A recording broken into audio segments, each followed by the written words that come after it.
Y este día vamos a ver precisamente la sexta iglesia o la sexta carta a una iglesia a la cual Dios no le reprocha nada.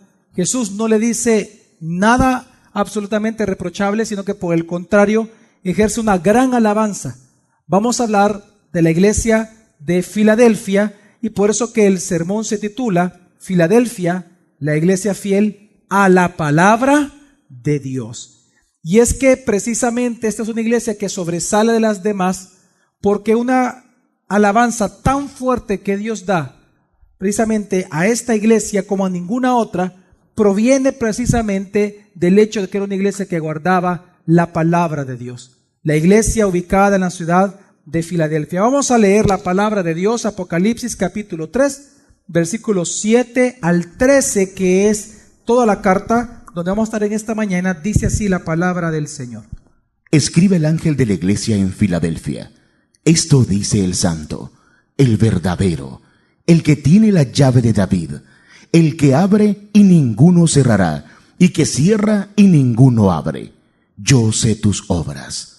He aquí que he puesto delante de ti una puerta abierta que nadie puede cerrar, porque aunque tienes poco poder, has guardado mi palabra y no negaste mi nombre. He aquí entrego a algunos de la sinagoga de Satanás, de los que dicen ser judíos y no lo son, sino que mienten. He aquí que los constreñiré de tal modo que vendrán y se postrarán delante de tus pies y reconocerán que yo te he amado.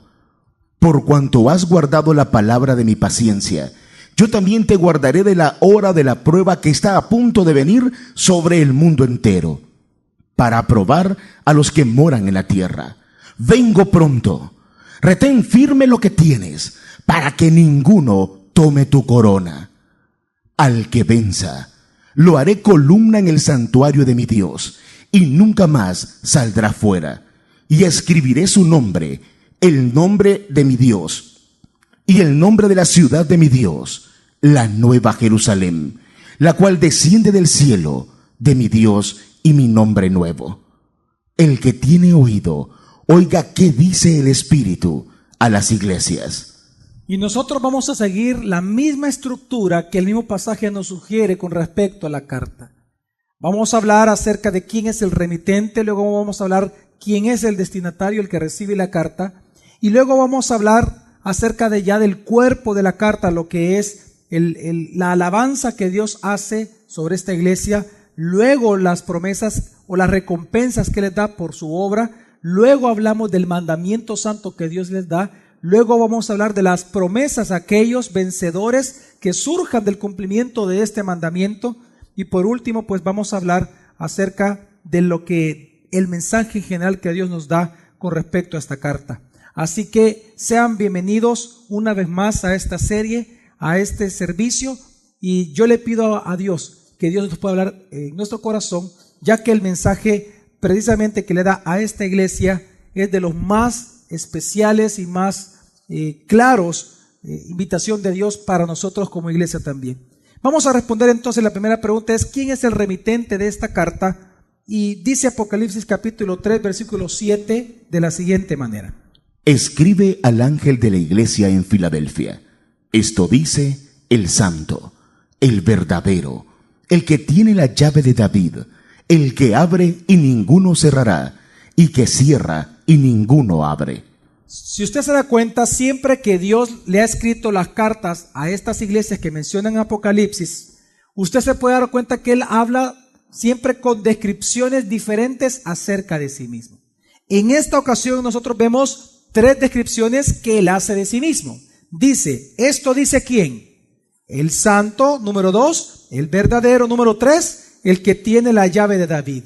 Y luego dice, obviamente por tener la llave de David, el que abre y ninguno entonces puede cerrar, y que cuando Él cierra, ninguno puede abrir. Cuando Él se presenta así, si nosotros vemos en las demás cartas, es porque Él se presenta de acuerdo a lo que Él va a hablar en la carta. Y si también somos exhaustivos, nos vamos a dar cuenta que la manera en que Él se describe a sí mismo en las otras cartas tiene que ver con la visión que Juan tuvo acerca de Cristo el Mesías ya resucitado en Apocalipsis capítulo 1. Pero lo que hace interesante esta introducción de la carta es que la descripción que hace Jesús no aparece en Apocalipsis 1, sino que es una descripción totalmente tomada del Antiguo Testamento. Ya Juan describe cómo vio a Jesús, pero su descripción obedece más a una mención que él hace del Antiguo Testamento. En primer lugar, porque él hace 3 descripciones de sí mismo. En primer lugar se presenta entonces como el Santo. Digan conmigo, Santo es Dios. ¿Por qué se presenta como el Santo? ¿Cuál es el propósito de Jesús? Decir aquí el Santo te escribe.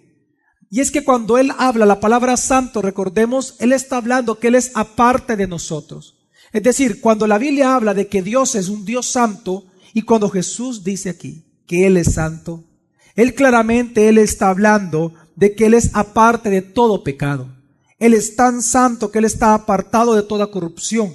Él es santo porque tiene un carácter santo y porque él es Dios santo.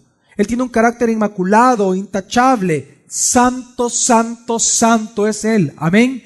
Cuando él se presenta entonces así, claramente él está diciéndole a la iglesia de Filadelfia, he aquí que Dios te está hablando. ¿Por qué? Porque cuando el Mesías se presenta a sí mismo ya resucitado como el santo, él está demostrándole a la iglesia una vez más que él es Dios. Y le dice de esta manera porque si nosotros vemos la Biblia, al Mesías se le espera como el santo de Dios. Si hay un título que le corresponde al Mesías, al que habría de venir, precisamente es la palabra santo. El título de santo le corresponde a Jesús. Por eso que cuando él escribe a esta iglesia, se presenta como el santo para él demostrar que él es Dios. ¿No se acuerdan ustedes, por ejemplo, cuando Jesús vino y en una ocasión viene y dice la palabra de Dios que un endemoniado se le acerca y que comienza el demonio a manifestarse y comienza entonces este demonio a hablar y Jesús lo manda a callar? Pero lo que dijo este demonio es interesante porque precisamente habla o expone lo que estamos nosotros tratando de establecer acá, que el título de santo de Dios, del santo, era exclusivamente del Mesías. Por eso es que este demonio en Marcos capítulo 1, versículo 24 le dice esto a Jesús. Diciendo, ¿qué tenemos que ver contigo, Jesús Nazareno? ¿Viniste a destruirnos? Sé quién eres, el Santo de Dios. ¿Quién era? ¿Quién es? El Santo de Dios. Y aunque Jesús nos pidió a nosotros que no tomáramos testimonio de los demonios, pero claramente aquí lo que estoy tratando de establecer es que el título de Santo de Dios solamente se le corresponde ¿a quién? A Jesús, al Mesías, al que habría de venir. Luego entonces, por eso también encontramos que el ángel Gabriel, cuando le anuncia a María la concepción de ella, la concepción de Jesús en su vientre, también le dice acerca de quién era el que ella habría de concebir. El ángel Gabriel describe también así a Jesús. Dice Lucas capítulo 1, versículo 35. Respondiendo el ángel, le dijo, el Espíritu Santo vendrá sobre ti, y el poder del Altísimo te hará sombra, por lo cual también lo nacido será llamado Santo, Hijo de Dios. ¿Será llamado qué? Santo, porque Él es el Santo, entonces también es ¿quién? Hijo de Dios, es decir, Él es Dios mismo. Es decir, una vez más, por eso Jesús, cuando se presenta a la iglesia de Filadelfia como el Santo, lo que Él está diciendo a la iglesia aquí, que Dios te está hablando. Él está diciendo que Él es Dios, que Él es aparte de todo ser humano. No hay ser humano que se compare con Él, porque Él es el Dios Santo. Amén. Por eso también cuando el apóstol Pedro predica después de Pentecostés, en su predicación dirigiéndose a los judíos, les dice lo siguiente en Hechos 3:14. Pero vosotros negasteis al santo y justo, y pedisteis que os fuera concedido un hombre homicida. Vosotros negasteis ¿a quién? Al santo y al justo. Mire, cuando Jesús se presenta de esta manera a la iglesia precisamente de Filadelfia como el santo, Él está diciéndole a ellos dos cosas. Número uno, de que Él es Dios. Amén. Y que, número dos, y que Él es tan santo, tan puro, tan inmaculado, que por lo tanto su iglesia también tiene que ser una iglesia santa. ¿Separado de dónde? Del mundo. Separada del pecado, separada del mundo. Y por eso viene la palabra eclesía. La palabra iglesia o la palabra eclesía significa los llamados a estar fuera del mundo. Y es que Dios se presenta a esta iglesia Filadelfia, no a las demás, sino que solo a esta, como el santo de Dios, como el santo. ¿Por qué? Porque Él está preparando el terreno desde ya, desde este saludo. Él les está alabando de que así como Él es santo, también esta iglesia era una iglesia santa. Y Él estaba preparando el terreno para su alabanza. Ahora, no solamente Él se presentó como el santo. ¿Cuál es la segunda descripción que hace Jesús de sí mismo? Como el verdadero. Y es que la palabra verdadero denota lo que es genuino, lo que es real, lo que es de verdad auténtico. Por eso, cuando Jesús se presenta a sí mismo como el verdadero, Él se está presentando como aquel que es verdadero en medio de la falsedad, como aquel que es genuino en medio del error, como aquel que es real en medio de la perversión. Él se presenta como el Señor verdadero, que habla verdad, que hace la verdad, porque Él mismo es la verdad. Por lo tanto, al igual que con su descripción como santo, Él lo que está haciendo es presentándose como Dios, reafirmando precisamente que Él es Dios, pero también anunciando desde ya que la alabanza que trae esta iglesia tiene que ver con eso, que como Él es verdadero y ellos saben que Él es verdadero, ellos han defendido la verdad hasta con su vida. Y esto lleva a la tercera descripción que Jesús hace de sí mismo, que es la más interesante de todas en esta mañana. Y es que en tercer lugar, Jesús se describe como aquel que tiene ¿qué? Algo especial, dice, el que tiene la llave de David. Y que por tener la llave de David, que representa autoridad, la llave, toda llave en la Biblia representa autoridad, porque Él tiene autoridad, entonces, cuando Él abre una puerta, ninguno cierra. Y cuando Él la cierra, ninguno puede abrirla. Ahora, ¿de dónde viene esta descripción que Jesús hace de sí mismo? Totalmente orientado al Antiguo Testamento. Jesús toma esta frase porque era lo que se anunciaba acerca del Mesías, que el Mesías iba a tener esta llave. ¿Cómo así? Isaías 22, versículo 22, dice la palabra de Dios. Tomando este ejemplo, tomando esta palabra, Jesús se describe a sí mismo como aquel que tiene la llave de David. Ahora, ¿por qué lo dice? Leamos. Pondré la llave de la casa de David sobre su hombro. Cuando abra, no habrá quien cierre, y cuando cierre, no existirá quien abra. Cuando viene el profeta Isaías y dice, pondré la llave de la casa de David sobre su hombro. ¿De quién está hablando? Proféticamente sabemos que es el Mesías, pero en el contexto histórico real, en el momento, ¿de quién estaba hablando? Porque estaba hablando de la casa de David. Él estaba hablando de su mayordomo llamado Eliaquim. Eliaquim era el mayordomo oficial o, en todo caso, el primer ministro del reinado de David. Y como primer ministro, a él se le puso en sus hombros, a él se le entregó las llaves de ¿dónde? Dice la Biblia. Lea bien, ¿de dónde dice? No de David, ¿de qué dónde? De la casa de David. Por lo tanto, si solo él tenía las llaves de la casa, cuando él cerraba las puertas, nadie podía entonces ¿qué? Abrir, es decir, entrar a la casa de David. Él tenía tal autoridad que cuando él cerraba, nadie podía entrar, digan conmigo, nadie podía entrar a la casa de David. Digan conmigo, nadie podía entrar a la presencia del rey. Igual manera, si Eliaquim abría las puertas, todos los demás ministros del reino tenían acceso al rey. Podían estar con el rey, podían comer con el rey, podían hablar con el rey.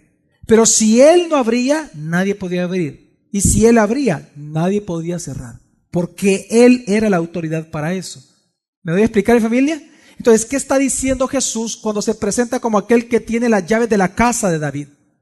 A diferencia de la iglesia de Sardis, que lo vimos la semana antepasada, Jesús se presenta como aquel, a Sardis, como aquel que tiene las llaves de la muerte y del infierno. ¿Se acuerdan ustedes? Amén. Él tiene las llaves de la muerte y del infierno. Es decir, que Él ahora tiene la autoridad por cuanto Él resucitó, porque Él se le dio de parte del Padre, de mandar y de juzgar, para mandarlo al infierno a aquel que se lo merezca justamente. Él tiene la autoridad ahora. Amén, familia. Ahora, cuando Él dice entonces que Él tiene las llaves de la casa de David, es porque en Apocalipsis el reino de David tipológicamente es el reino mesiánico de Jesús. ¿Está hablando bien conmigo? Del reino de Jesús. Iglesia, bien conmigo, del reino de Jesús. Durante 1000 años. ¿De cuánto tiempo, mi familia? 1000 años. Entonces, ¿qué está hablando Jesús? Lo que les dice algo espectacular.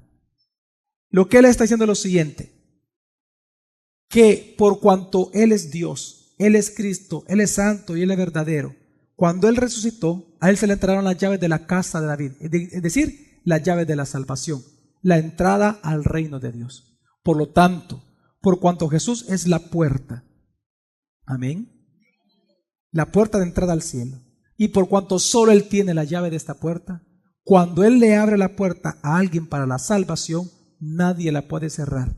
Nadie le puede quitar la salvación ni arrebatar la salvación a alguien que ya es salvo. Pero cuando Él le cierra la puerta a la salvación a alguien, porque justamente se lo merece, no hay nada ni nadie que la pueda abrir. Jesús se presenta como alguien totalmente diferente a las otras cartas. Se presenta como el soberano.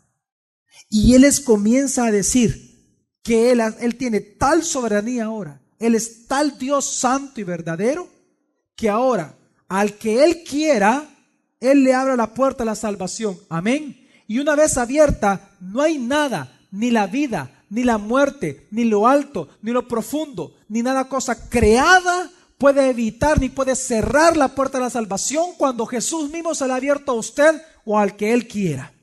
Amén. Pero de igual manera, no hay religión, sacramentos, secta, práctica de hombre que pueda abrir las puertas del cielo de la salvación eterna si Jesús la tiene cerrada, si usted no pasa por la puerta llamada Cristo Jesús. Y Jesús se presenta entonces como con 3 descripciones: como el santo, dijimos; segundo, el verdadero; y tercero, como el que tiene las llaves de David, es decir, el soberano de la salvación. Si Él abre, queda abierta para siempre. Si Él cierra, queda cerrada para siempre.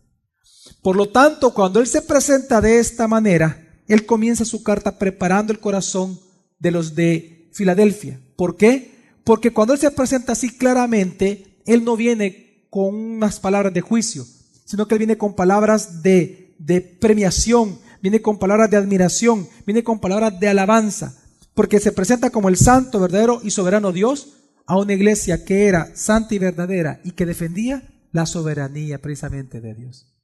Y por eso es que cuando nosotros vemos su inicio, entonces vemos a quién era dirigida esta carta. Apocalipsis 3, una vez más, versículo 7 dice así: Escribe al ángel de la iglesia en Filadelfia.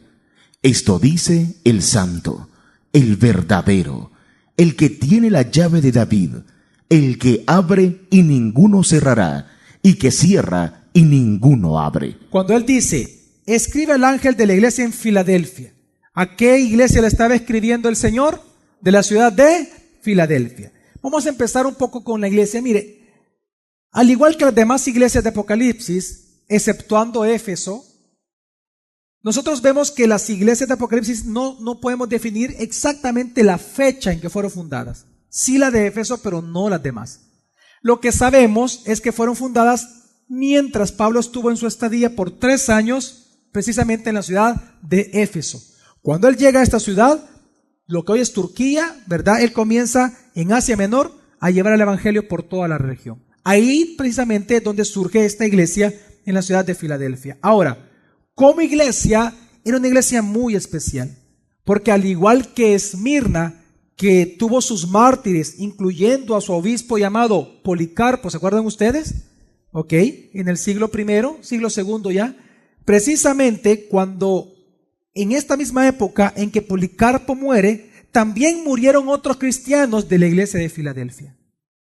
Porque esta iglesia tiene su historia, una iglesia muy preciosa, una iglesia que cuando en el siglo IV, entre tercero y cuarto, fue conquistada esta ciudad por los musulmanes, fue una iglesia que se mantuvo firme, se mantuvo fiel, se mantuvo de pie. Tanto así que esta iglesia de Filadelfia oficialmente, la que fue originalmente fundada, duró hasta el siglo XIV de nuestra era. Qué interesante, ¿no? Qué importante. Es decir, que más o menos por aquellas fechas en que fue descubierta América, todavía existía la iglesia de Filadelfia. Qué impresionante. Ahora, para entender un poco la carta, tenemos que entender rápidamente el contexto de la ciudad de Filadelfia. Ok. Esta ciudad se encontraba a unos 50 kilómetros de la ciudad de Sardis, al sudeste de Sardis. Era una ciudad que, a diferencia de las otras, era de hecho la más joven en ser fundada. Si usted recordará, Esmirna, Sardis, todas ellas estuvieron fundadas entre el año 1000 a 2000 antes de Cristo. Por eso que fueron conquistadas y todo eso. Pero en el caso de Filadelfia no.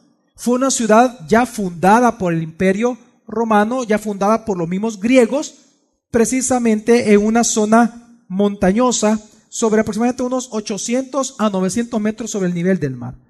Precisamente fue fundada en el año 189 a.C.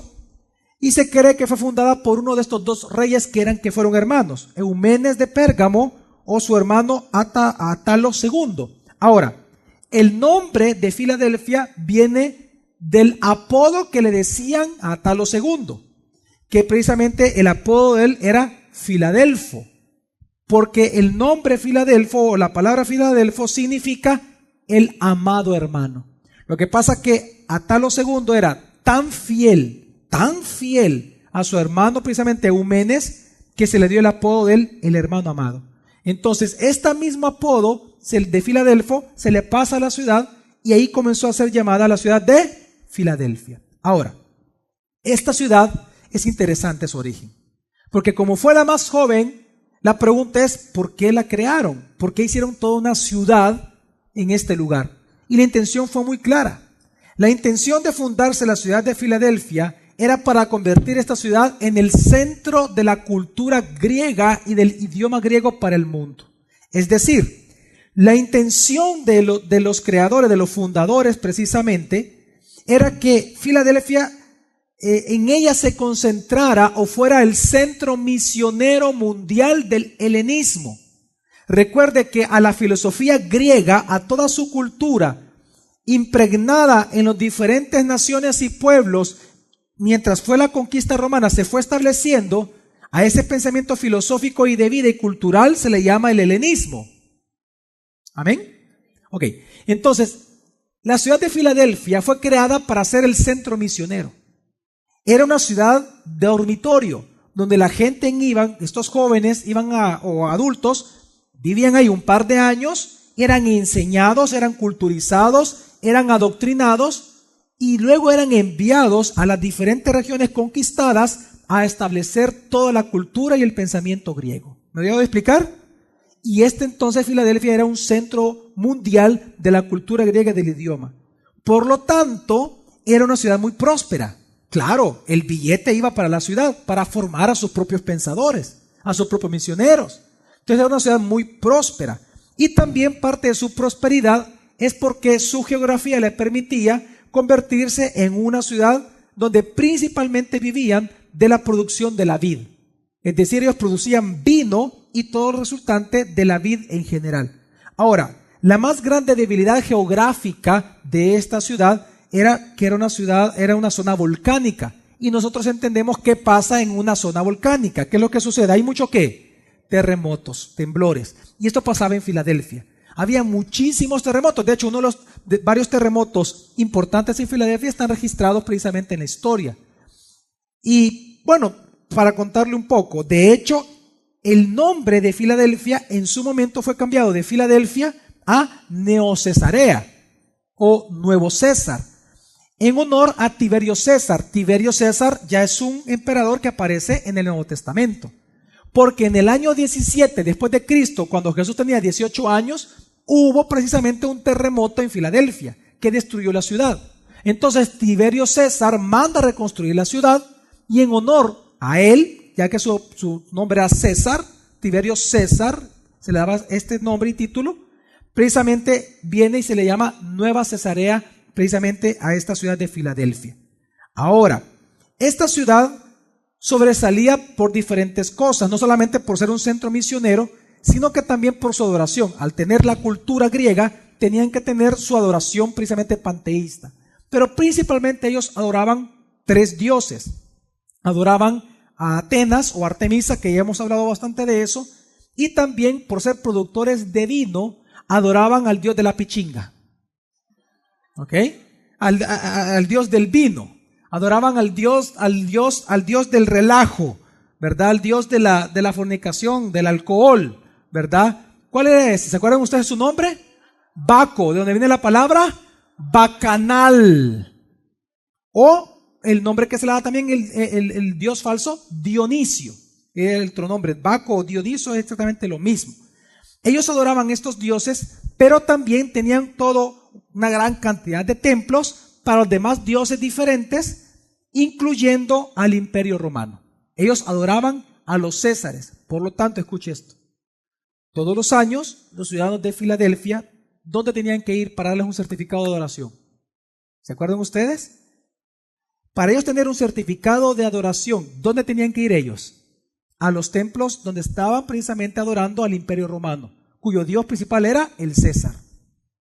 Entonces, obviamente, esta ciudad era una ciudad totalmente pagana, orientada a la idolatría. Ahora, para finalizar, solo el nombre. El nombre fue cambiando, como le decía. Primero fue Filadelfia, luego fue Nuevo Cesarea, luego fue llamada Flavia, y hoy, actualmente en lo que es Turquía moderna, es considerada, su nombre es Alaşehir. Precisamente es el nombre de esta ciudad. Ahora, entendiendo nosotros ya el contexto de la ciudad, podemos ahora nosotros entender por qué Jesús los alabó de la manera más espectacular como lo hizo. ¿Por qué razón?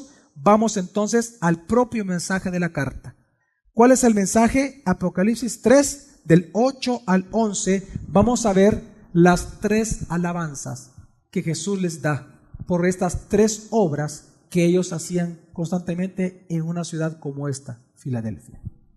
Yo sé tus obras. He aquí que he puesto delante de ti una puerta abierta que nadie puede cerrar, porque aunque tienes poco poder, has guardado mi palabra y no negaste mi nombre. He aquí, entrego a algunos de la sinagoga de Satanás, de los que dicen ser judíos y no lo son, sino que mienten. He aquí que los constreñiré de tal modo que vendrán y se postrarán delante de tus pies y reconocerán que yo te he amado. Por cuanto has guardado la palabra de mi paciencia, yo también te guardaré de la hora de la prueba que está a punto de venir sobre el mundo entero, para probar a los que moran en la tierra. Vengo pronto. Retén firme lo que tienes, para que ninguno tome tu corona. En el versículo 8, nosotros encontramos las 3 obras que esta iglesia estaba realizando y por lo cual Jesús les da 3 alabanzas a esta iglesia. Y precisamente dice Apocalipsis 3, versículo 8, primera parte, dice así la palabra de Dios. ¿Cómo comienza ya el cuerpo de la carta? ¿Cómo comienza el mensaje como tal? Yo sé tus obras. Yo sé ¿qué? Tus obras. ¿Cuáles obras? Ahora, para aquellos que les gusta lo cabalístico, la cabala, ¿verdad? La judío, todo eso, escuche. ¿Cuántas descripciones Jesús hizo de sí mismo al inicio de la carta? 3.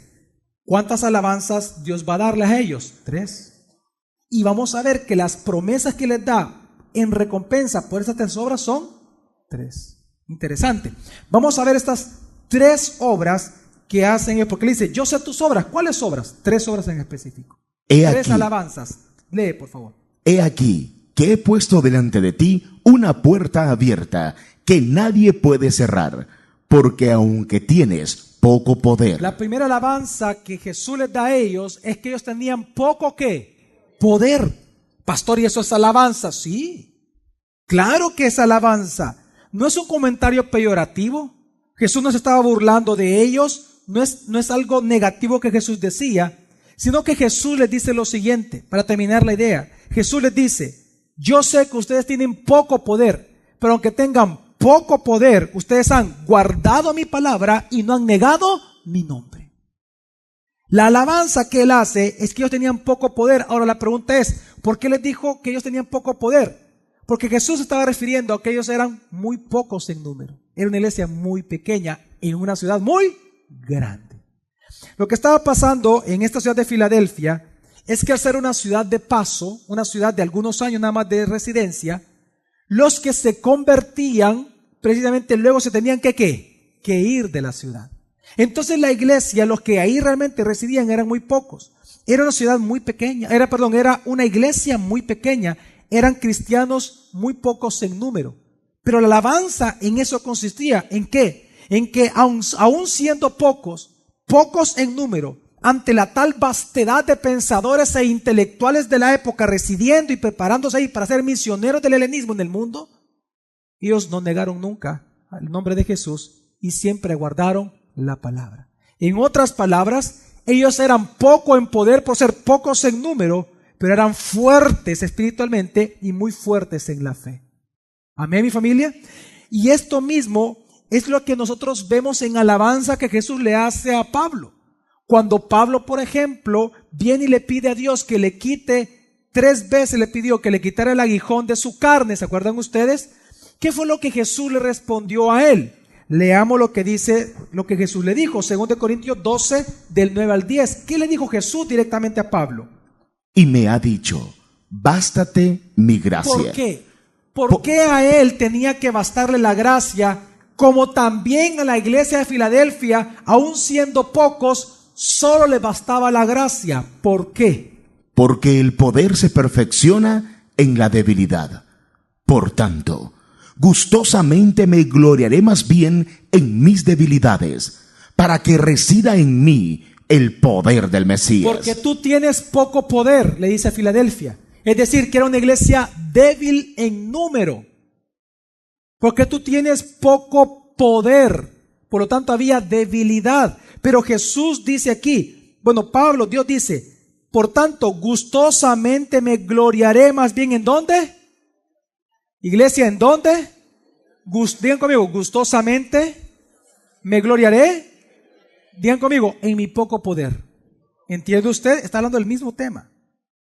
En mi poco poder, como cristianos, nuestro poco poder, tenemos que gloriar para que resida en mí el poder del Mesías, dice la palabra de Dios. Una vez más dice, bástate mi gracia, porque el poder se perfecciona en la debilidad. Por tanto, gustosamente me gloriaré, más bien en mi poco poder o en mis debilidades, para que reside en mí ¿el qué? Claro, no en mi poder, sino que el poder ¿de quién? Del Mesías.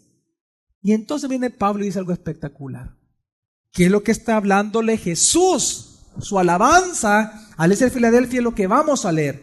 Viene Pablo y dice, por lo cual me complazco. ¿Pero en qué? ¿En qué nos complacemos los cristianos?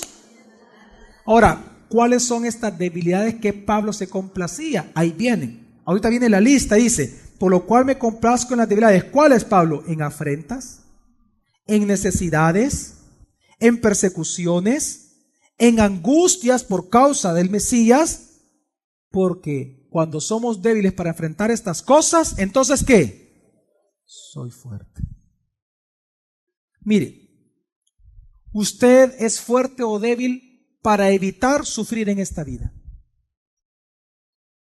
Tal vez no me di a entender con la pregunta. ¿Cuántos de aquí pueden evitar sufrir en este mundo? Que levante la mano el que pueda evitar, que tenga el poder en sí mismo para evitar sufrir en esta vida. No, nadie. Por lo tanto, ¿somos qué? Débiles ante nuestra debilidad, ante este mundo. Una debilidad que tenemos todos los seres humanos, somos vulnerables, es que no podemos evitar los problemas. No hay manera de evitarlos. ¿Sí o no? ¿Podemos evitar la muerte? Somos débiles ante la muerte. Somos vulnerables ante las enfermedades. ¿No voy a explicar, familia? Entonces, Pablo dice que en lo que somos débiles debemos de complacernos. Es una alabanza a Dios para nosotros. ¿Por qué? Porque cuando usted está enfrentando la muerte, cuando usted tiene una enfermedad y ya no hay solución de médicos, ya usted gastó todo su seguro, gastó todos sus ahorros y usted se sentía gallito por un tiempo, que usted iba a salir adelante de la enfermedad. Pero cuando ya se acabó todo y le dice el médico, ya no hay nada que hacer, ya no existen medicamentos, ya no hay nada que se pueda hacer con usted. Usted solo hay que esperar que muera. en esa debilidad en la cual ni el mundo ni ustedes pueden hacer nada, yo le aseguro que en ese momento va a ser el hombre más fuerte espiritualmente. Porque el único medio o lo único en lo cual usted puede confiar a partir de ese momento es en la gracia de Dios. Amén. Yo no sé si usted se ha dado cuenta cómo somos los cristianos. Cuando viene un problema, no pensamos en Dios, pensamos, tengo tal contacto que me puede ayudar, tengo tal dinero ahorrado, tengo tal cosa, tengo esto, no, tengo el seguro, voy a hablarle a fulanito, tengo la herencia, tengo esto. ¿Sabe cuándo nosotros nos volvemos? Ahí somos débiles en la fe, porque no hay fe en Dios. ¿En quién estamos depositando la fe? En nosotros, en lo que tenemos nosotros. Pero cuando todo eso se acaba, ya somos débiles en todo eso, en el mundo. Ahí es cuando comienza la fortaleza espiritual, porque necesariamente, ¿en quién tenemos que confiar entonces? En Dios. Entonces Pablo dice, ¿en qué los seres humanos somos débiles? En afrentas. Usted no puede evitar que alguien venga y lo ofenda a usted por su cristianismo. En necesidades, en persecuciones, en angustias, pero ¿por causa de quién? De Jesús. Entonces cuando viene Jesús y les dice a la iglesia de Filadelfia, porque tienes poco poder, porque eres débil, es una gran alabanza, una preciosa alabanza. Jesús les está diciendo que aunque ellos eran poco en número, eran grandes en fe, eran grandes en poder. ¿Por qué? Porque mientras ellos predicaban, algunos se convertían a pesar de que eran muy pocos. ¿Me voy a explicar, en familia? Entonces lo que Jesús estaba alabando en ellos era su fortaleza espiritual. Eran grandes en la fe, eran gigantes de la fe. Pocos en número, pero esos pocos eran gigantes en la fe del Señor. Y ellos eran tan fuertes espiritualmente que por eso es que ellos, aunque eran pocos, Jesús los alaba diciendo en Apocalipsis 3:8, segunda parte, lo siguiente. Porque Sí. aunque tienes poco poder, has guardado mi palabra y no negaste mi nombre. Porque aunque tienes poco poder, pero eres tan fuerte en la fe, tan fuerte espiritualmente, que has ¿qué? Guardado mi palabra y no negaste mi nombre. Y esto me lleva a la segunda alabanza. La primera alabanza que Jesús hace ante la primera obra de esta iglesia era el poco poder que tenían. Pero la segunda alabanza es por su fiel obediencia, por guardar su palabra. Digan conmigo, por guardar la palabra. Y es que mire, esta palabra guardar es muy importante. Yo no sé a usted qué le suena la palabra guardar, pero la palabra guardar significa en el Nuevo Testamento muy claro su significado, ahí sin lugar a dudas. El significado de la palabra guardar es mantener a la vista, es resguardar, proteger de, defender de. En todos los casos de su uso en el Nuevo Testamento, en todos, cuando se nos habla a nosotros de guardar algo, la fe, el nombre, a Jesucristo, la alabanza, todo lo que en el Nuevo Testamento se habla, que los cristianos guardamos, el sentido de la palabra guardar es proteger y preservar eso que se menciona. Por lo tanto, si entendemos el significado de la palabra guardar, digan conmigo, mantener a la vista. Iglesia, digan conmigo, proteger, resguardar, defender. Entonces vamos a entender que la alabanza de Jesús es que Él les estaba haciendo era que aunque ellos eran poco, ellos guardaban, protegían, defendían la palabra de Dios aún con su propia vida. Por eso les hablé al inicio de los mártires históricamente han habido en la iglesia de Filadelfia. Porque precisamente aunque ellos eran pocos, ellos defendían la Biblia. En otras palabras, ellos preservaban, vigilaban, velaban, se aplicaban en mantener a la vista pública las sanas doctrinas de Jesucristo.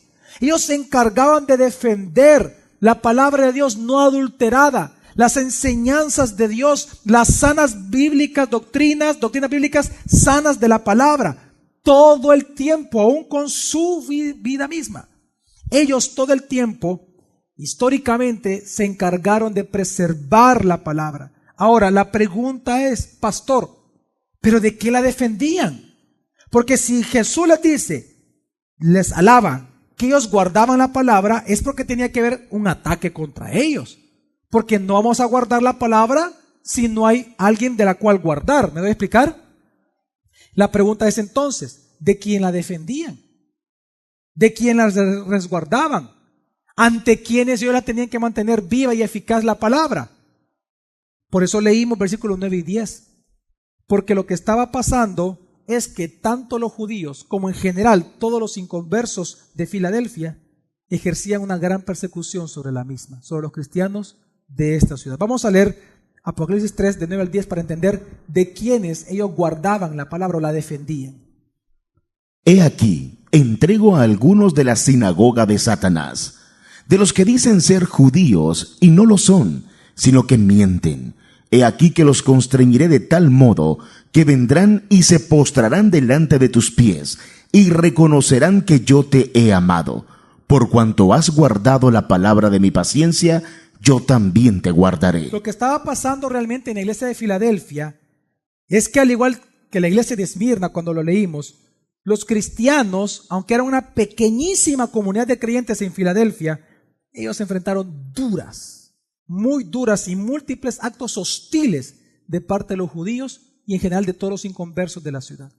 Y lo que estaba pasando es que los judíos no solamente los atacaban a ellos, sino que ellos informaban al imperio y solicitaban formalmente al imperio que los mataran a ellos, a los cristianos, por no ser ellos adoradores de los césares en los templos de Filadelfia.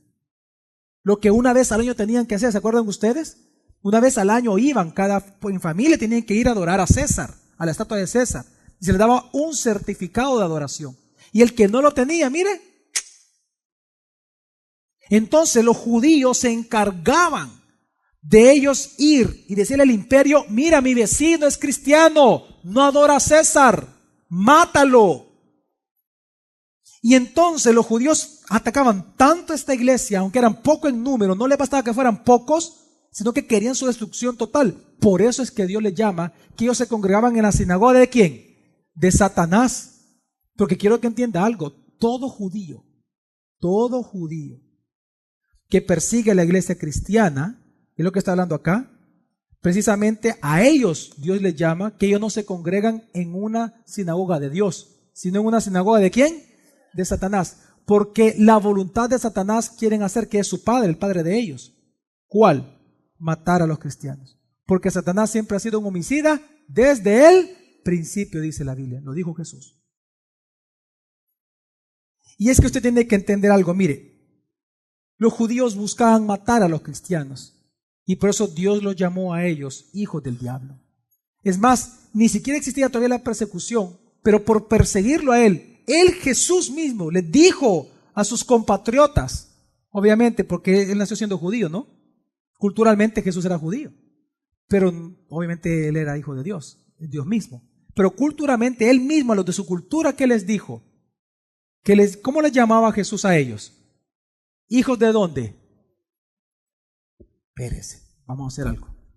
Levanta la mano todos los que son creyentes aquí, verdaderos cristianos de cepa colorada.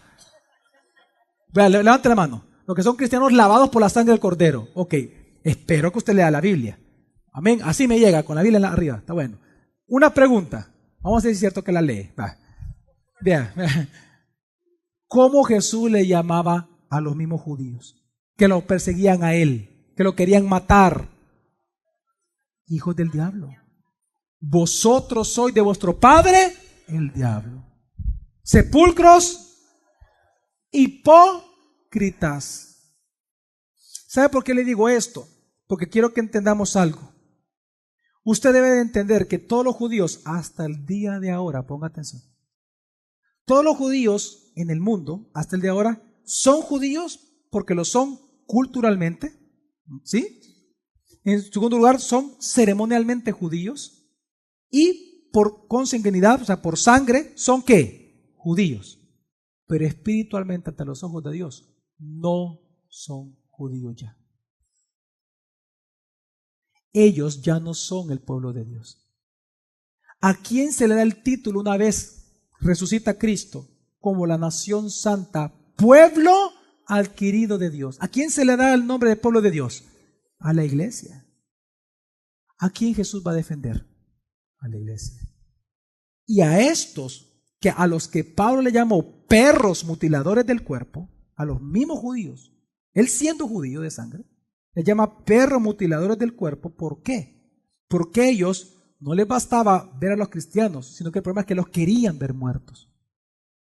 El problema es que ese ataque de los judíos hacia los cristianos, precisamente a ellos es que Dios les llama precisamente hijos del diablo, sepulcros blanqueados, hipócritas, perros muertos, y les llama también sinagoga de Satanás.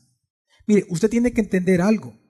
¿Por qué digo que ellos no son judíos espiritualmente ante los ojos de Dios? Porque lo enseña la Biblia. Para que no me vea con esa cara, mire. Ahora, quiero que entienda, yo sí creo que hay que orar por la nación de Israel. Yo sí oro por la paz. No lo hago todos los días, pero sí oro por ellos. Y lo hago con conciencia, no que saliendo del paso. No. Yo le pido a Dios que los guarde, que les da paz, que les abra sus ojos ante el Evangelio. Amén. O sea, yo no soy antisemita, no, para nada. ¿Vea? Me encanta la semita. Romanos 2, 28 al 29 dice la palabra de Dios, fíjese bien. Pues no es judío el que lo es exteriormente. ¿Cómo? ¿No es judío el de sangre? ¿No es judío el que es ceremonialmente judío? ¿No es judío el que nació en Israel? Es lo que está diciendo ahí. Sigamos leyendo.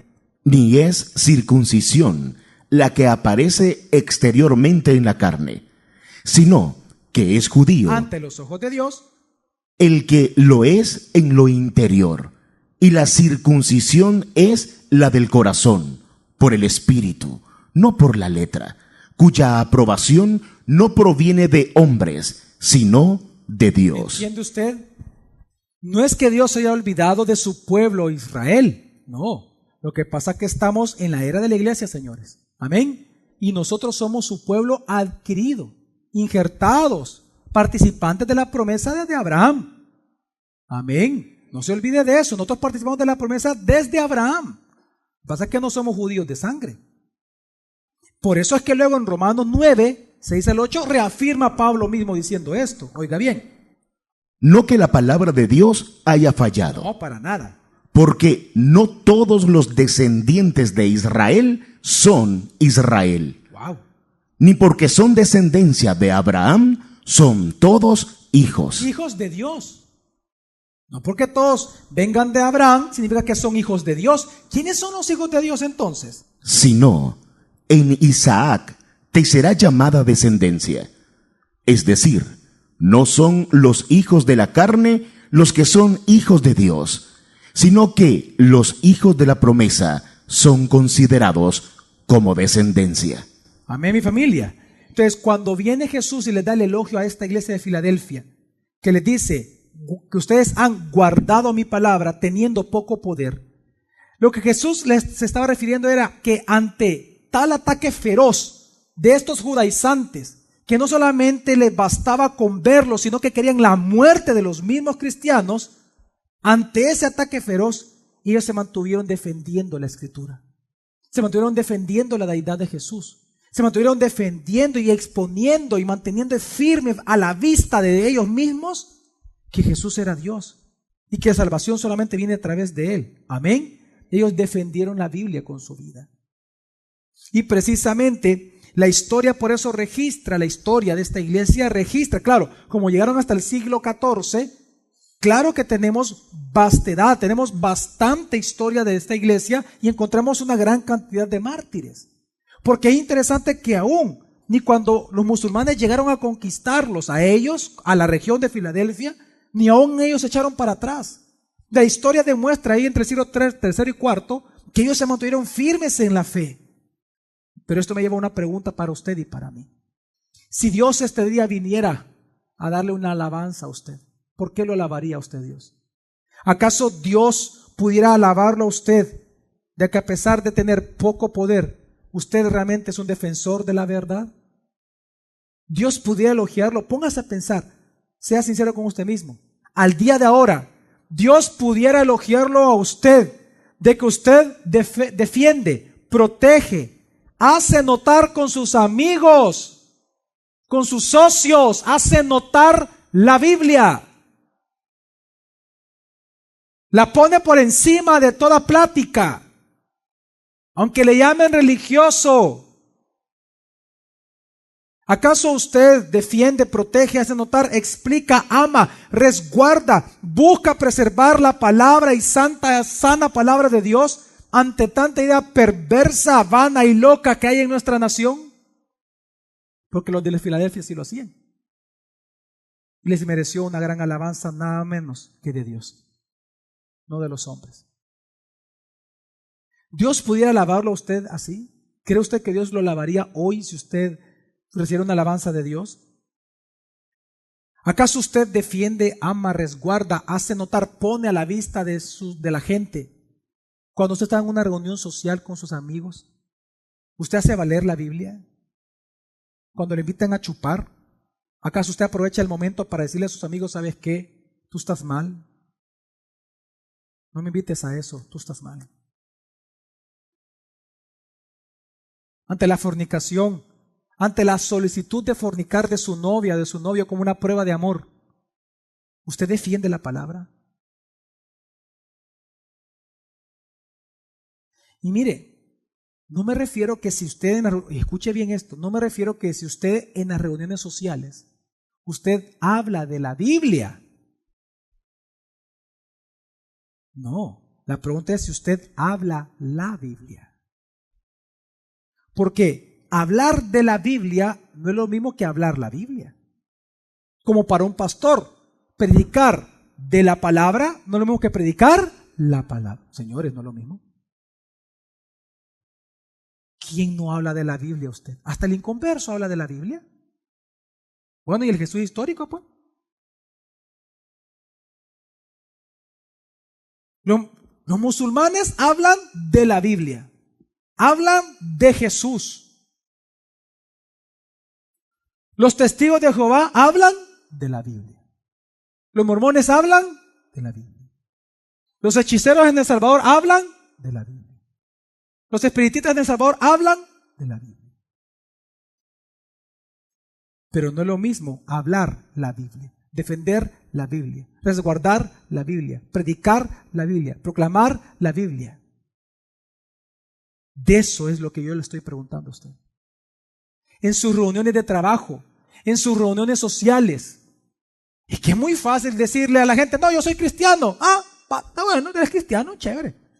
Yo soy testigo, yo soy mormón, yo no hay problema. ¿Sos cristiano? Excelente. No, hombre, no estoy hablando de eso.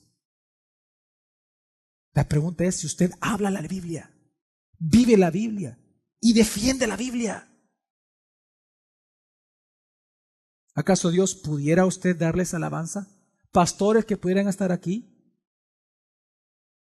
pastores que están viendo posiblemente el canal Vida TV, directores que están acá, discipuladores. ¿Qué hace usted en su discipulado? ¿Qué hace usted en sus predicaciones? ¿Usted predica de la Biblia, enseña de la Biblia? ¿O predica y enseña la palabra, la Biblia? En toda reunión social, el problema, como en la iglesia de Filadelfia, el problema nunca va a ser la cantidad de cristianos que haya para defender la palabra de Dios. El problema siempre va a ser un problema de corazón. Que aunque sea solo uno el que esté en esas reuniones sociales, usted, la pregunta es si usted defiende o no la Biblia cuando ésta es atacada. Si usted sabe defenderla, si está estudiando para defenderla, si entiende cómo hacerlo. Mi amada familia, o nos avergonzamos de la palabra o no nos avergonzamos de la palabra. No hay pierde, como decimos en El Salvador. Y esto me lleva a la tercera alabanza por la cual Jesús los alabó a Filadelfia. Que aunque tenían poco poder, no solo ellos guardaban la palabra, sino que también nunca negaron el nombre de Jesús. Apocalipsis 3:8, segunda parte, una vez más dice: Porque aunque tienes poco poder, has guardado mi palabra y no negaste mi nombre. Y no negaste. ¿Sabe lo que estaba pasando? Es que los de la iglesia de Filadelfia tenían tanta persecución acerca de los judaizantes, como también de las filosofías paganas, del helenismo como tal, que ellos fácilmente pudieron haber negado la fe. Pudieron haber sido tolerantes en que no, mira, es que no solo Jesús salva. Si tú quieres que tú y yo seamos socios, seamos amigos, tenemos que ser tolerantes. No me vengas a mí a decir de que solo Jesús salva. Yo soy musulmán, así que no. No, para mí el Corán es lo que me salva. Lo que enseñó Mahoma, eso me salva. Así que no vengas con cosas, con tonterías, que Jesús, que no sé qué. No. Lo que pasaba con ellos es que ellos sí defendían. Ellos no negaban a Jesús, le decían, no, tú estás equivocado. Solo Jesús te puede salvar. Solo Jesús te puede salvar. Solo Jesús puede salvar.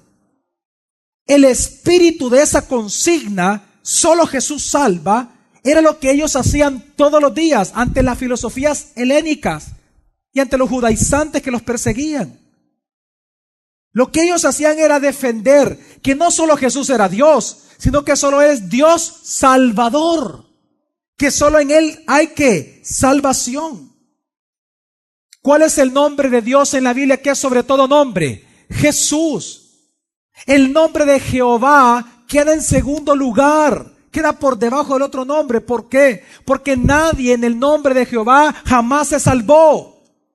El único nombre que se le dio a la humanidad y se le ha dado a la humanidad para salvación es el nombre de Jesús. Jesús es el Jehová del Antiguo Testamento, es el Yahvé del Antiguo Testamento. Y los de Filadelfia lo sabían. Por eso ellos defendían, no negaban el nombre de Jesús. Les decían, Dionisio te puede salvar. No, solo Jesús salva. Atenas te puede salvar. No, solo Jesús salva. Seamos tolerantes, no, porque solo Jesús salva. No puedo ser tolerante con tu perdición. Solo Jesús te puede salvar. Entendamos, no hay salvación en Mahoma, no hay salvación en Buda, no hay salvación en Krishna, no hay salvación en el hinduismo, no hay salvación en el mormonismo, no hay salvación en los testigos de Jehová, no hay salvación en el judaísmo, no hay salvación en el shintoísmo. ¿Por qué? Porque el único Dios, único y verdadero, Salvador de este mundo, que ha muerto y ha resucitado al tercer día para confirmar que Él es Dios, su nombre es Jesucristo. Solo Jesús puede salvar. Solo Jesús. Amén. Y por eso es la alabanza. Era una iglesia que no se avergonzaba del nombre de Jesús, que podía hablar y defendían la deidad, pero también defendían el señorío, defendían el nombre de Jesús. Eso habla de la salvación que solo viene por Él. Porque ¿por qué se le dio el nombre de Jesús a Jesús? El ángel le dijo a María, y le pondrás por nombre Jesús, porque éste salvará al pueblo de sus pecados. Y ellos defendían el nombre, no negaban el nombre. Por lo tanto, porque esta iglesia hacía estas tres cosas, poco poder, pero con ese poco poder defendían la palabra y no negaban el nombre de Jesús, por estas tres obras de fe que ellos hacían, en la misma carta Dios les promete 3 recompensas a ellos. ¿Y cuáles son estas 3 recompensas por estas 3 obras que ellos ya hacían? Apocalipsis 3, del 8 al 10, dice así la palabra de Dios. Yo sé tus obras. He aquí que he puesto delante de ti una puerta abierta que nadie puede cerrar. Primera recompensa. Sigue. Porque aunque tienes poco poder, has guardado mi palabra y no negaste mi nombre. ¿Cuál es la segunda entonces promesa o recompensa que Él promete darle? Dice: He aquí, entrego a algunos de la sinagoga de Satanás, de los que dicen ser judíos y no lo son, sino que mienten. He aquí que los constreñiré de tal modo que vendrán y se postrarán delante de tus pies y reconocerán que yo te he amado, por cuanto has guardado la palabra de mi paciencia. Y ahí viene la tercera promesa. Yo también te guardaré de la hora de la prueba que está a punto de venir sobre el mundo entero, para probar a los que moran en la tierra. Y si usted se da cuenta, Jesús no les promete estas recompensas por cosas que ellos tienen que hacer en el futuro. No, Dios les promete estas 3 recompensas por lo que ellos ya están haciendo. Amén, mi familia. ¿Me doy a explicar? Ellos ya estaban haciendo lo que tenían que hacer para recibir estas 3 recompensas, estas 3 bendiciones. ¿Qué 3 cosas estaban haciendo los judíos? ¿Cuáles son las 3 alabanzas? Por su poco Iglesia, una vez más, 3 alabanzas que Jesús les da a esta iglesia. Por su poco. Segundo, por defender la palabra, guardar la palabra. Y en tercer lugar, por no negar su nombre. Por estas 3 cosas que ya estaban haciendo, Él les da 3 bendiciones automáticas, recompensas directas. Número 1, versículo 8, primera parte. Yo sé tus obras. He aquí que he puesto delante de ti una puerta abierta que nadie puede cerrar. Porque Jesús tiene las llaves de la casa de David. Porque Él tiene las llaves del cielo. Y Él es la puerta para entrar al cielo. Y Él mismo tiene las llaves. Es que Él les promete a toda iglesia y a todo cristiano que no niegue el nombre de Jesús hasta el final y que guarde su palabra toda su vida. Jesús les promete abrir la puerta del cielo eternamente. Jesús lo que les promete a ellos es que van a pasar la eternidad juntamente con Dios y que nada ni nadie jamás les va a arrebatar esta gracia salvadora, porque Dios se los ha concedido exactamente solo a ellos, entrar en el reino mesiánico de Jesús. Amén. Y en segundo lugar, también Jesús le está hablando con la misma frase, se está refiriendo a una segunda cosa, a que Jesús les está prometiendo muchos, pero muchos años de servicio a ellos. Jesús le está diciendo a ellos, por cuanto son pocos, has guardado mi palabra y no has negado mi nombre, yo te abro las puertas, porque aunque son pocos, yo te abro las puertas de la ciudad y fuera de la ciudad, para que cuando tú prediques, se comiencen a convertir. Tú vas a hacer una iglesia que va a hacer un legado en tu ciudad y fuera de tu ciudad. Y Jesús comienza a enseñarle y darle esta bendición a la iglesia de Filadelfia. Y comienza a decirles de que esta puerta abierta también se refiere al servicio ministerial. ¿Cómo lo sabemos? Porque también es el otro significado que se le da en el Nuevo Testamento a esta acción de abrir las puertas de parte de Dios. Si no, recordemos las palabras de Pablo cuando él dice en 1 Corintios capítulo 16, versículo 8 al 9, lo siguiente. Pero estaré en Éfeso hasta Pentecostés. ¿Por qué? Porque se me ha abierto una puerta grande y eficaz, pero muchos son los que se oponen. Porque se me ha, ¿qué dice? Abierto una puerta grande y eficaz. Hablando precisamente de la obra ministerial, como también lo reafirma él mismo en Colosenses capítulo 4, versículo 3, que él pide que oren por él por una sola cosa.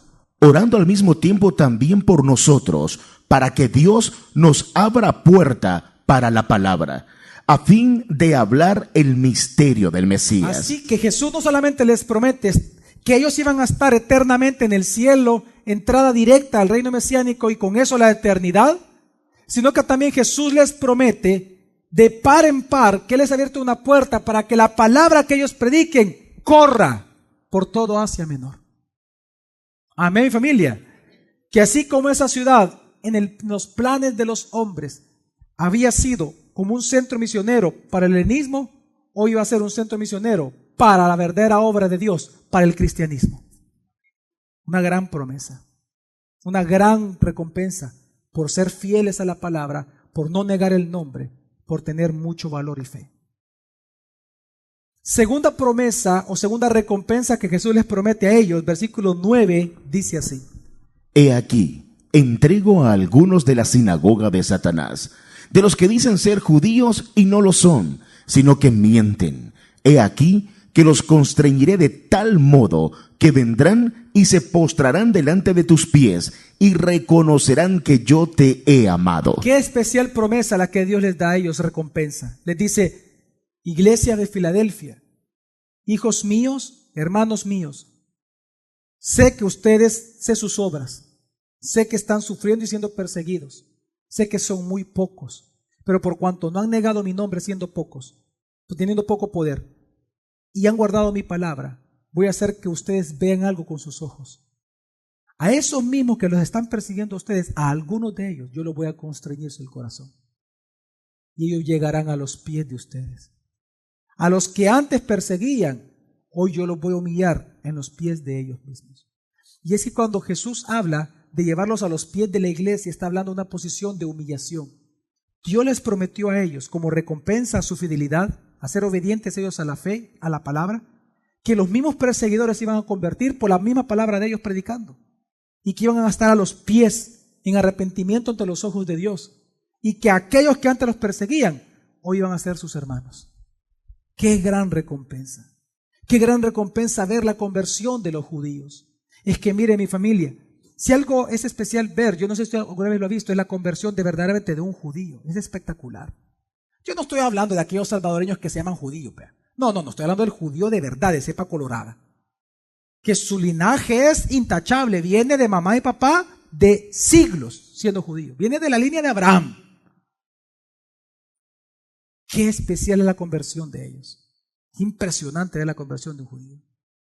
Y Dios como recompensa les da que a estos que los querían matar, los iba a poner en una posición de humillación a los pies de ellos, pero por cuanto ellos se iban a convertir, iban a ser sus hermanos. Y quiero que entienda algo, mi familia. Nosotros sabemos que en el futuro escatológico Israel, los judíos se van a convertir. ¿Amén? ¿Amén? Claro, porque ellos son la planta principal. Nosotros fuimos injertados. Pero ellos precisamente tienen la promesa. Y lo dice Romanos 11, 26 al 27, que ellos se van a convertir. Dice, escuche bien, dice. Y así todo Israel será salvo. Claro, ¿por qué? Como está escrito, vendrá de Sión el libertador, que quitará de Jacob la impiedad, y este será mi pacto con ellos cuando quite sus pecados. Cuando quite, o sea, nosotros sabemos que en el futuro escatológico todo Israel se va a salvar. Amén. Pero, ¿saben ustedes cómo se va a salvar? Zacarías lo profetizó. Capítulo 12, versículo 10 dice, ¿en qué momento? O sea, ¿qué es lo que tiene que suceder en ellos para que ellos se conviertan? ¿Qué especial? ¿Cómo lo grafica Zacarías? Impresionante, dice. Y derramaré sobre la casa de David. ¿Sobre quién? ¿Quién tiene las llaves de la casa? Solo Jesús. Pero dice, derramaré sobre la casa de David y sobre los habitantes de Jerusalén. ¿Qué va a derramar? Espíritu de gracia y de oración. Y me mirarán a mí. ¿A quién? A quien traspasaron. Gloria a Dios. Y llorarán como se llora por causa del unigénito.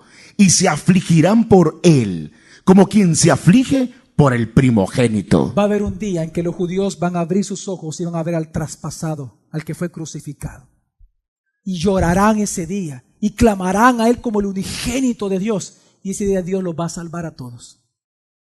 Pero ¿sabe cuál es la recompensa de esta iglesia de Filadelfia? Como muchas iglesias hoy gozan de eso. Es que a pesar de que esto es algo escatológico, siempre hay personas que en esta época, judíos, a los cuales Dios los lleva a iglesias cristianas para que se conviertan. No son todos, pero son algunos.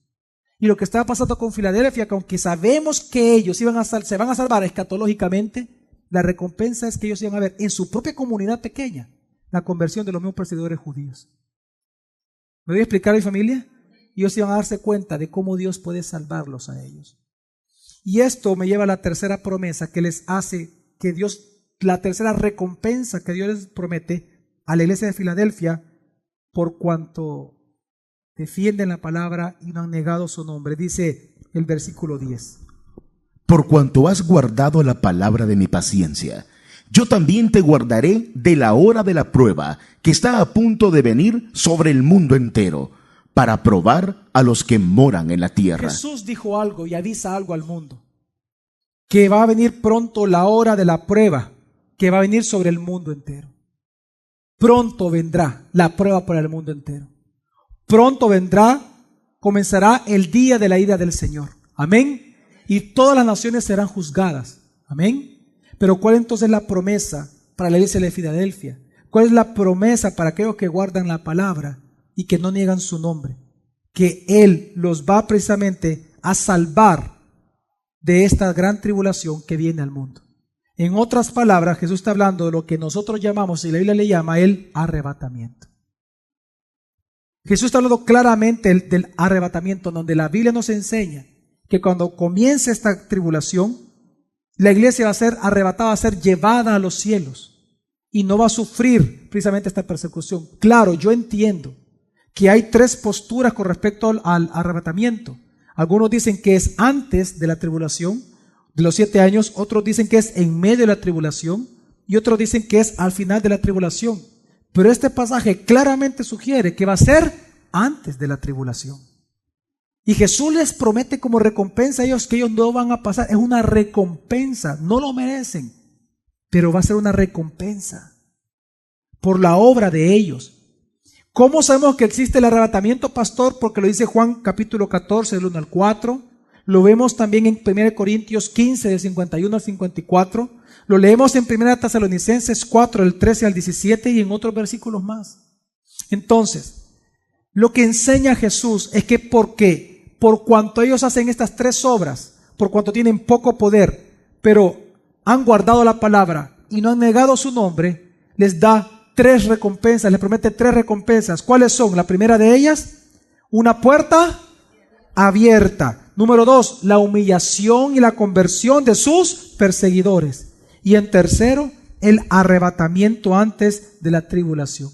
Sabemos que estas tres promesas fueron dadas a Filadelfia, pero también sabemos que estas tres promesas es para toda la iglesia de Jesucristo. Amén. Es una promesa para nosotros los verdaderos creyentes, para aquellos que buscamos guardar la palabra y no negamos el nombre de Jesús. Ahora, cuando Él dice esto, continúa entonces la palabra de Dios, la carta, y el mensaje de la carta, cuando Él termina con estas promesas, viene Dios y da un solo mandamiento a una iglesia que no es perfecta, porque obviamente no es perfecta, pero no le da ningún reproche, pero no hay perfección aquí. Él les da un mandamiento. ¿Y cuál es este mandamiento? Sigamos leyendo. Apocalipsis 3:11 sigue diciendo la carta. Vengo pronto, retén firme lo que tienes, para que ninguno tome tu corona. Porque vengo pronto, ¿qué le pidió? Iglesia, ¿qué le pidió? Retén firme. El único mandamiento que Dios le dio a esta iglesia es: lo que estás haciendo, síguelo haciendo. ¿Estás defendiendo mi palabra? Sigue defendiendo mi palabra. ¿Estás no negando mi nombre? Sigue no negando mi nombre. Solo síguelo haciendo. Qué especial. Qué especial, porque Jesús no les puso otra carga. Simplemente una iglesia que amaba al Rey, amaba a Jesús. De verdad, una iglesia que ama al Señor, una iglesia que guarda la palabra, es una iglesia llenísima del Espíritu Santo. Hoy, como se tergiversa esto, hoy se cree en el neopentecostalismo de que una iglesia llena del Espíritu Santo es cuando hay mucho relajo. Y si usted se da cuenta, las iglesias que Jesús alaba eran iglesias llenas del Espíritu Santo. Pero todo tiene que ver con guardar la palabra y con no negar su nombre. Punto. Y es que, mire mi familia, cuando Jesús les dice: vengo pronto, retén firme lo que tienes. Digan conmigo: retén firme. Dígale que está a su lado ahorita, dígale: retén firme lo que tienes. Dígale. ¿Sabe qué está hablando aquí? Si se puede resumir en una sola palabra, digan conmigo: perseverancia. Es que mire, todos los que perseveremos hasta el final, probaremos precisamente por la perseverancia que somos salvos. Por eso es que la Biblia está llena de mandamientos de perseverar al creyente, porque la perseverancia es uno de los grandes manifestaciones o momentos o herramientas, como usted quiere llamarle, testigos o testimonios de que somos hijos de Dios. Todos los creyentes hemos sido salvados de la muerte eterna, amén. Hemos sido perdonados de los pecados, amén. Hemos sido perdonados de la condenación eterna, amén. Pero la prueba de que hemos sido ya perdonados, que ya no estamos condenados, que tenemos una fe inquebrantable, es la perseverancia. Mire, por eso dice la Escritura, Colosenses 1, del 21 al 23. Ponga atención, dice así la palabra. Y a vosotros, que en otro tiempo erais extraños y enemigos, por tener la mente ocupada en las malas obras, aún así, ahora os reconcilió en su cuerpo de carne por medio de la muerte, para presentaros santos y sin mancha e irreprensibles delante de Él. Aún así, ahora ¿qué dice? Os reconcilió en su cuerpo de carne por medio de la muerte, para presentaros santos y sin mancha e irreprensibles delante de Él, porque Él es un Dios santo. Digan conmigo: redimidos somos. Ahora, cuando Colosenses dice esto, la pregunta es, porque aquí habla de una verdad, amén, pero esto que está hablando aquí es precisamente una gracia invisible. La pregunta es, ¿cuál es la prueba visible de que hemos sido redimidos, hemos sido santificados, estamos sin mancha, irreprensibles delante de Dios? ¿Cuál era la prueba visible que antes éramos enemigos, pero ahora somos amigos de Dios? ¿Cuál es la prueba visible? Leímos hasta el versículo 22. ¿Qué dice el 23? Ya que en verdad permanecéis fundamentados en la fe. Permanecéis fundamentados en la fe. Y firmes, y sin moveros de la esperanza del evangelio que habéis oído. Es decir, porque perseveran. El cual ha sido proclamado en toda la creación que está debajo del cielo, del cual yo, Pablo, llegué a ser ministro. Una evidencia visible que los cristianos somos cristianos, que los redimidos hemos sido redimidos, que los salvos hemos sido salvados. La prueba visible ante el mundo y ante nosotros es nuestra perseverancia. Amén. Por eso Jesús les dice, retén firme lo que tienes. Está hablando de perseverancia. Por eso es que, fíjense qué interesante, el apóstol Juan fuertemente en su primera carta dice que los que al final, o no al final, a los que dejan las congregaciones de los santos, los que se van de las iglesias, debemos de entender que ellos nunca fueron cristianos. Lo dice primera carta de Juan 2:19. Pongan mucha atención a estas palabras. Dice, salieron de nosotros. ¿De dónde salen? Pero, ¿qué pasa? No eran de nosotros. ¿Por qué? Porque si hubieran sido de nosotros, habrían permanecido con nosotros. Pero salieron para que se manifestara que no todos son de nosotros. ¿Entiende usted, mi familia? Es decir, los que son cristianos o de nosotros son los que permanecen con nosotros. Yo sé que aquí hay personas que tienen varios años en la iglesia. Yo le aseguro que usted ha tenido problemas en esta iglesia, con otros miembros. Hay cosas que tal vez no le han parecido, pero aquí está. Es que, ¿sabe cuál es la señal de un verdadero creyente? La permanencia, la perseverancia. Amén. Y así es en todas las iglesias cristianas del mundo.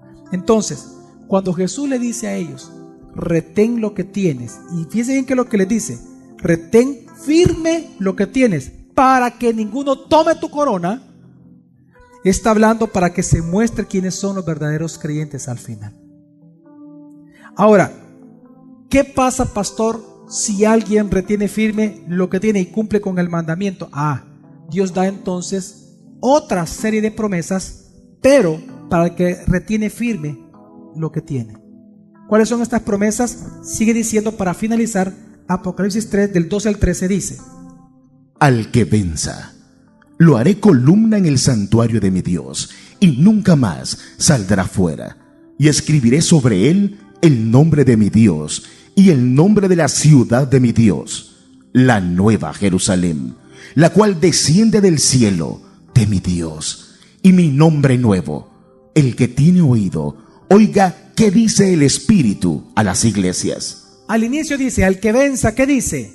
¿Lo haré qué? Columna en el santuario de mi Dios. ¿Por qué nos habla de columnas? Lo que pasa es que en el tiempo en que fue escrita la carta, más en una ciudad como Filadelfia, que era un centro cultural griego, lo que pasa es que para los griegos las columnas de los templos representaban, cada columna lo que representa es una honra a la deidad a la cual le construían el templo. Por eso usted encuentra que todos los templos griegos tenían ¿qué? Columnas, no paredes, sino que eran, porque dentro de la filosofía de ellos, la columna representa un motivo de honra para el templo o para el Dios falso que adoraban. Entonces, pudiera ser que Jesús, cuando dice esto, lo que promete es que a aquellos vencedores, a los cristianos verdaderos, se les va a dar el honor de vivir eternamente dentro del reino de Dios. Amén. Lo único que está hablando es de la honra, de vivir en la eternidad con Dios. ¿Qué mayor honra que vivir con Dios? ¿Qué mayor honra que la eternidad? Amén, familia. ¿Hay acaso alguna otra recompensa más importante que esa? No. Y esto me lleva a las otras promesas que les da. Qué interesante. Vamos a retroceder. ¿Cuántas descripciones dio Jesús a sí mismo al inicio de la carta? ¿Cuántas obras le alaba Jesús a la iglesia? ¿Cuántas promesas luego le da Jesús a ellos? ¿Recompensas? 3. Pues ¿saben cuántos nombres como recompensa y como promesa se nos va a dar a los cristianos cuando lleguemos? 3. Y Jesús dice cuáles son. Y dice el versículo, dice, al que venza, lo haré columna en el santuario de mi Dios. Y dice, y nunca más saldrá fuera. Y luego dice, y escribiré sobre él el nombre de mi Dios.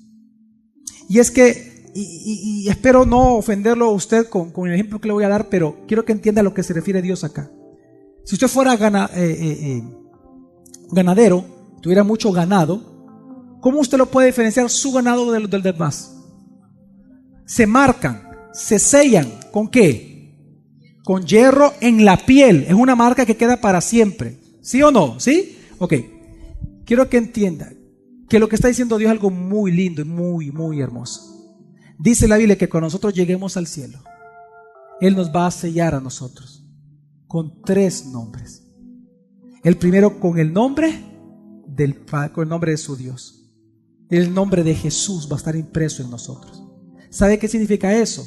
Que eternamente va a quedar demostrado que siempre hemos sido y siempre vamos a ser pertenencia de Dios. Eternamente. Y no solamente se nos va a dar el nombre de Dios, dice. En segundo lugar se nos da, si sigue leyendo, el nombre de la ciudad de mi Dios, dice, la nueva Jerusalén. Porque eso significa que no solamente pertenecemos a Dios, sino que pertenecemos a esa ciudad. Somos el pueblo de Dios, pertenecemos ahí. Esa es nuestra verdadera ciudad, no la tierra, sino ahí. Amén, familia. Y en tercer lugar, para mí, el nombre más especial de todos. Y dice, ¿qué se nos va a inscribir también? Mi nombre, ¿qué dice Jesús? Nuevo. ¿Qué se refiere a eso, pastor? Le voy a decir lo siguiente. Cuando lleguemos al cielo, como símbolo que somos propiedad de Él, se nos va a también sellar con un tercer nombre, con el nuevo nombre con el cual Jesús se nos va a dar a conocer a nosotros para toda la eternidad. Cuando lleguemos al cielo, Jesús nos va a dar un nuevo nombre. Nosotros lo vamos a reconocer como Jesús, pero Él se va a dar a conocer con un nuevo nombre que nadie conoce, que todavía en la Biblia no ha sido escrito, no fue nunca escrito, pero es un nombre que solo Él conoce. Pues ese nombre nuevo que marca la eternidad va a estar sobre nosotros. ¿Qué está diciendo Dios? Que aquellos que guarden la palabra y que no nieguen el nombre de Jesús, se nos va a dar el nuevo nombre de Él como sello y como garantía que vamos a pasar la eternidad totalmente solo con Él. Amén, mi familia. Amén. Y qué especial es que a los que no niegan su nombre se les sella con 3 nombres. Qué interesante. A los que no niegan el nombre de Jesús se les va a sellar con 3 nombres. Entonces, mi familia, solo quiero leerles como dice Efesios 1, 13 al 14 para entender mejor esto, para cerrar. Dice, en Él también vosotros, en Jesús, ¿verdad? Habiendo oído la palabra de la verdad, el evangelio de vuestra salvación, y habiendo creído en Él, fuisteis ¿qué? Sellados con el Espíritu Santo prometido. Pero eso es en la tierra. ¿Nuestro sello quién es, mi familia? Con ese sello entramos al cielo. Amén. Pero luego dice que es las arras o la prima, la primer pago de nuestra. Ahora, ¿hasta cuándo Él es las arras? Dice, hasta la redención de ¿qué? Digan conmigo, somos de Dios. Somos posesión de Dios. Fíjese bien, en la tierra, ¿qué demuestra que ya somos posesión de Dios? Las arras, que hemos sido sellados con el Espíritu. Pero cuando la posesión sea redimida, es decir, cuando lleguemos a ser perfectos en Él, dice que se nos va a dar lo que dice Apocalipsis, 3 nombres. Ya fuimos sellados con el Espíritu Santo, pero cuando seamos redimidos, ya como posesión perfecta de Dios, 3 nombres se nos van a dar. ¿Para qué? Para alabanza, dice, de su gloria. Ante todo esto, solo tengo una pregunta para mis amigos y amigas que están aquí en esta mañana, o que los que nos están viendo por televisión, por Canal 424. ¿Acaso usted es un vencedor? Porque dice la palabra de Dios que al que venza se le va a dar todo esto. Solo al que venza se le da vida eterna. Solo al vencedor se le dan los 3 nombres. Solo el vencedor va a pasar la eternidad juntamente con Dios. Pero al que no es vencedor, al perdedor, se le manda al lago de fuego como castigo, se va al infierno. Entonces la pregunta es, ¿cómo llegar a ser un vencedor? ¿Quiénes son los vencedores? Aquellos a los cuales Dios les ha perdonado sus pecados, por cuanto han creído en que solamente Jesús, solo Él es Dios Salvador, y solo en Él podemos obtener vida eterna. Usted quiere ser un vencedor. Entonces, crea que Jesús, verdaderamente Él es Dios, pero Dios salvador de su vida. Pídale a Él perdón de sus pecados y ruégale a Él que los salve. Ya no confíe en sacramentos, ya no confíe en religión. Deje esas religiones, deje precisamente esos sacramentos, deje esos ritos religiosos y deposite su confianza en Jesús. Solo Él lo puede salvar. Solo Él es Dios salvador. Si usted cree esto, cree que Jesús es Dios y le pide perdón a Dios por sus pecados, entonces usted es un vencedor. Y el día que usted muera, irá directamente al cielo. Los 3 nombres se le dan y eternamente usted va a pasar juntamente con Dios, con Jesucristo. Amén. Vamos ahora entonces en esta mañana, y solo quiero terminar como dice la misma carta. El que tiene oído, oiga qué dice el Espíritu a las iglesias. Espero que todos los que han tenido oído esta mañana oigan la invitación de Dios. Digan conmigo: guardemos la palabra. Digan conmigo: guardemos la palabra y no neguemos el nombre de Jesús. Vamos a orar.